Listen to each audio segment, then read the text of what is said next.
Hi everyone, it's Elizabeth here. So today I'm doing this relationship video in regards to various qualities to look for in every man. So I think some of my hopes for people is to start developing more conscious-based relationships. Definitely relationships that have some form of spiritual outlook or just relationships that are healthy in general. I guess I speak to such a broad audience because not everybody identifies as a Christian. You definitely have people who are spiritual in nature, but they're not necessarily, they don't identify with one religion per se, or they are more faith-based, say they understand or believe in like the Christian faith versus being it more from like the religious standpoint. So and my work here in Seattle, working as like a health coach and a trainer to a ton of very logical tech people, those individuals definitely don't have any sort of spiritual foundation in their life, but they are craving something very deep and meaningful. And so I hope that some of these thoughts inspire people to start to choose better and healthier relationships. So when you're looking at qualities to look for in every man, everybody has a different viewpoint and a lens. I do believe that at some point the law of attraction does have its merits. Superficial people are going to find superficial people. Adventurous, outdoorsy types are going to find adventurous, outdoorsy types. So the qualities that you look for in a human being are going to be different at various stages of your life, but also with what interests you have and the maturity that you are at in your point in life.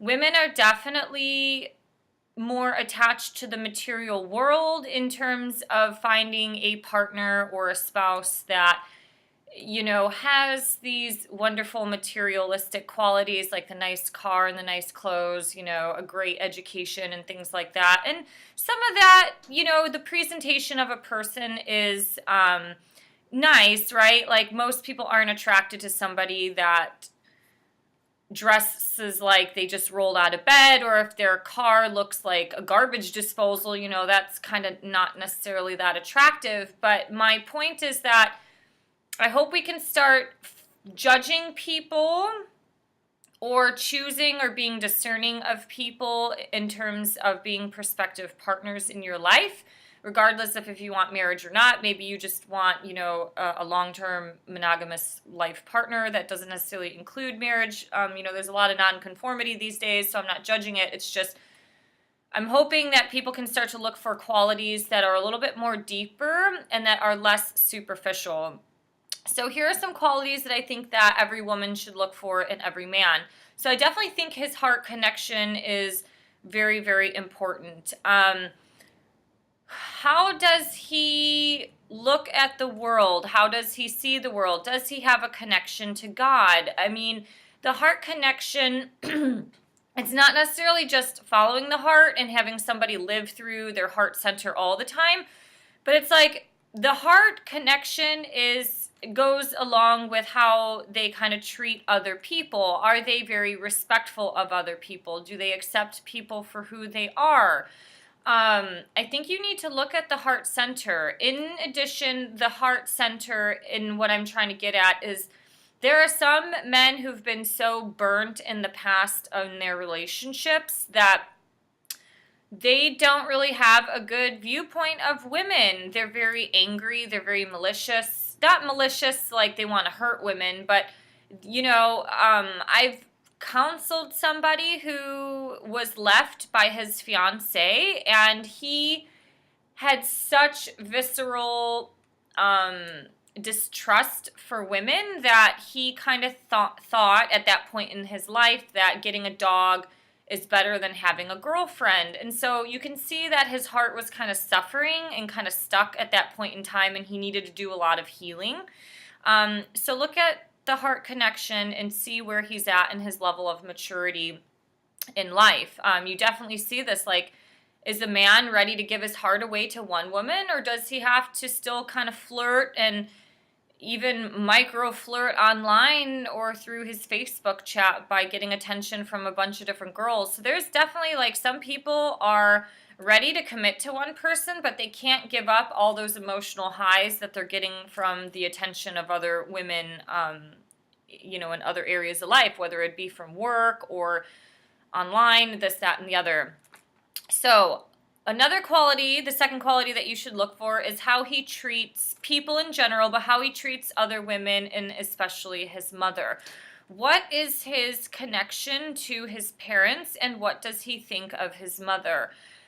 I've met people, I've had an experience with somebody who was a very emotionally unavailable man, and those are really difficult guys to be with, but he also had still some angst against his parents on the way that he was raised, and he was very cold and detached to his mother.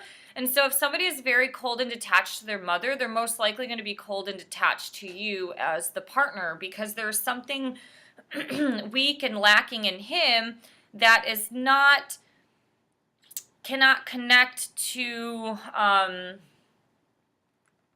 treating a woman with, he has the mother wound, let's put it that way. A guy that has the mother wound, if he treats his mother cold and detached, most likely he's going to treat you cold and detached as well, just because sometimes when people start getting their emotions entangled, if they don't know how to process it, they shut down or they become less affectionate or they kind of become like robots. It's because they don't know how to practice and navigate through these things. So this is like psychological wounds that they need to deal with.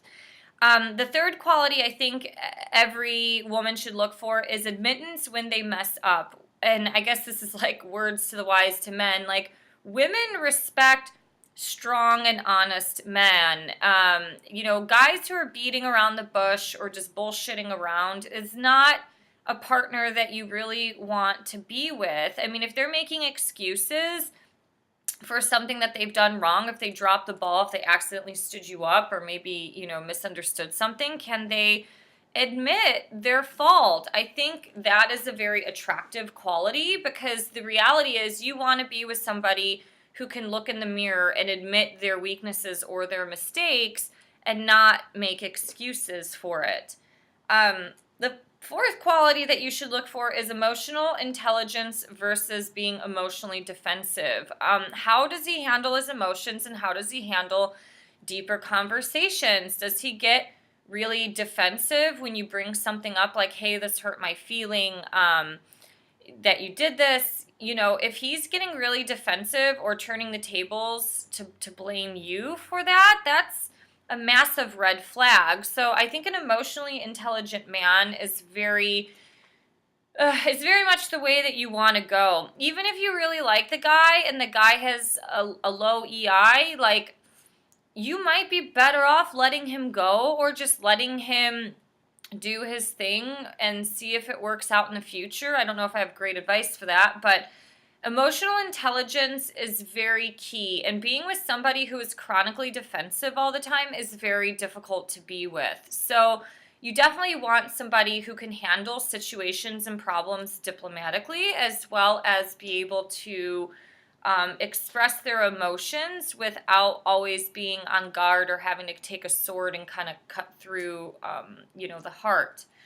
So the fifth quality that you should look for is man versus boy. So I guess in my opinion, I think the best types of guys out there are the men who have a childlike spirit. So they're inside every man there is a little boy. And the reality is, as a woman, you're going to have to deal with some of the stuff. Like, they got to get their little boy out, whether that's through reading comic books or going to see Superman, or maybe they're dealing with cars or they collect something like baseball cards. There's some little boy quality inside of every man that every woman is going to have to deal with.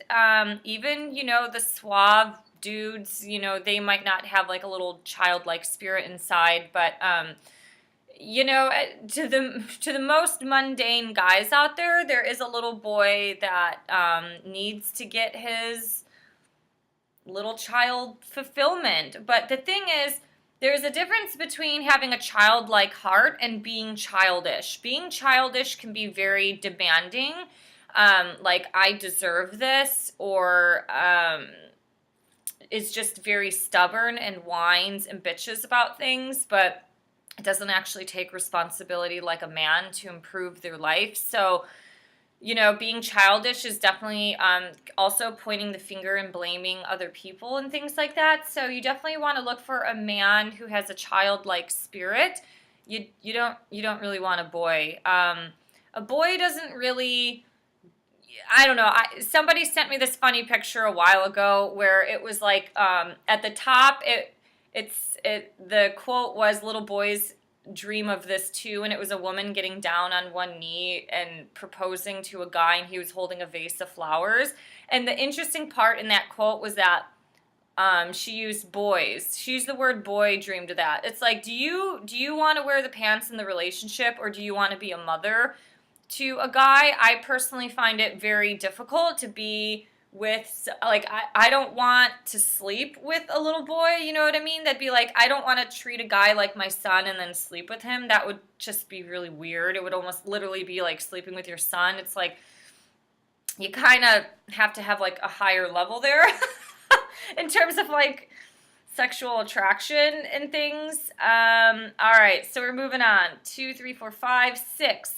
Who he surrounds himself with. I think this is really important. The hard thing about this is, like, in my past or in my life, I surrounded myself. I never lived in my echo chamber. So it's like I just would have friends of all different types, men, women, athletic people, artistic people, gays, lesbians, things like that. So to some degree, if somebody is a very accepting human being, they might have a lot of different types of people in their life. And then obviously if you have friends who are artists, their lifestyle choices are way more liberal than some people who are, strictly like Christian conservatives. So to some degree, how grounded he is and who he surrounds himself with, you can judge that based on what you see. But the reality is, if a guy is constantly surrounding himself with types of men who are like chronic players, or they're cheating on their girlfriends and stuff, it's like, is he going to get influenced by that? Is he going to be the type of person that will stray? There are some men out there who have more women and female friends than they do male. I don't think that's abnormal, but I just think you need to proceed with caution and kind of understand why this is. Because, for example, with my ex-husband and I, we were two very rare individuals. He attracted more female friends, and I attracted more male friends. I sometimes had a very difficult time dealing with girlfriends and their high level of emotions, because a lot of them were very judgy or very conniving or backstabbing. I mean, I've had girlfriends with somebody that I've liked. They've gone and like slept with them and stuff. I mean, these are things that happen in college, so stuff happens in college. But it's like I never really was hurt by my guy friends, so I just like wanted to, I naturally just made more male friends, not from like a pure place of like being sexually attracted, but like, what type of female friends is this guy attracting? Are they gutter girls? Are they girls that are constantly flirting with him? And what's that relationship like? You definitely need to have some understanding of why this is, because a guy who constantly always has female girlfriends, I mean, he might just be having these experiences with each and every one, and there is no form of commitment with them, because, it's like tasting the different soda pops down the aisle, or it's just like he's just getting this attention from other women, and I don't know, proceed with caution with that, but just find out why. But who he surrounds himself with, I think, is definitely important. If he's just a mundane, average Joe guy and he's trying to, like make it in the big leagues and hang out with some of these like CEO, VP type individuals, like that would be kind of alarming too, because he's probably trying to be someone that he's not. So, just judge it for yourself.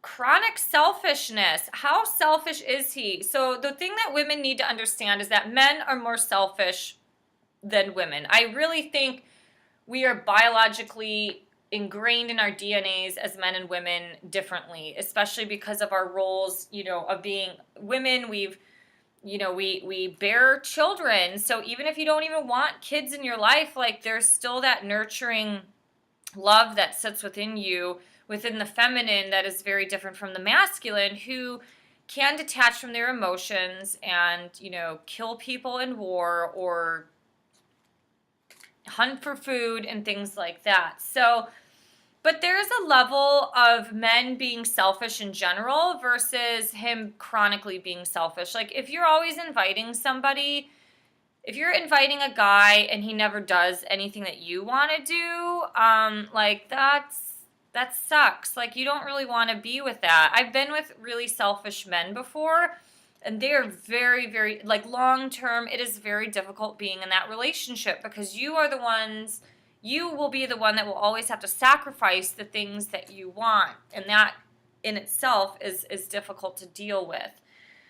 So how selfish is he? And to the level of selfishness, can you handle it? Are you okay with certain things that he does? I think there are some levels and degrees of selfishness that we will have to kind of deal with. You can't be controlling of a man, especially if he's like a wanderlust type. You can't cage a bear, can't cage a lion. Some of these guys are just going to roam the field, and if that's how he is, then maybe it's best to let him go. And keeping a job. I know that sounds really weird, but can he keep a job? I've been out where guys have said, they want to actually be taken care of by a woman, and that kind of goes back to that little boy childish thing. It's like they're looking for the mother to take care of them, and they haven't really matured or grown up. So it's like, even if they're switching careers or switching jobs, are they putting their 2-week notice in once they actually get the new job? If they don't like the job that they have, are they keeping it until they find a new job? Or are they just going to, go like a leaf in the wind and just cut the cord and quit the job? So I think keeping a job is very good. I mean, bouncing around a lot. Like I'm traditional. I'm from the Midwest. Midwest men are a lot different than the men from the West Coast. And you see a lot more transient lifestyles in the West Coast, and in the Midwest, it's like super stable, and generally it's like you have one job. You either do it for a long time or, you just stick it out for 5 years and then you find something new, and it's not just always like a pie in the sky thought of like, oh yeah, now I'm going to do this and that and things like that. So, if they want to do side jobs and things like that, I think that's totally fine. My ex was like that. He had his one stable 40-hour-a-week job, and then he did other things on the side that ended up leading into like blogging and freelance writing and consulting. And I think that's completely normal. I don't think I think a lot of men today are very ambitious and driven, and I think that's a great quality. But it's like, are they just going to quit their job and try this whole thing at freelancing when there's really no guarantee, especially if they're starting out? I mean, if they're getting to a point where they're getting so much freelance work that they have to quit their full-time job, that's a different story. But all right, so these are some thoughts that I've had about different qualities to look for in every man. Hopefully these are a little bit more deeper qualities. I guess if I added one more, I would just say, what is his connection to God? I mean, that I didn't really necessarily add that into the list because I know people watching this video, not everybody is into that. And some people that I know, logical girls, a guy who believes in God actually kind of scares them.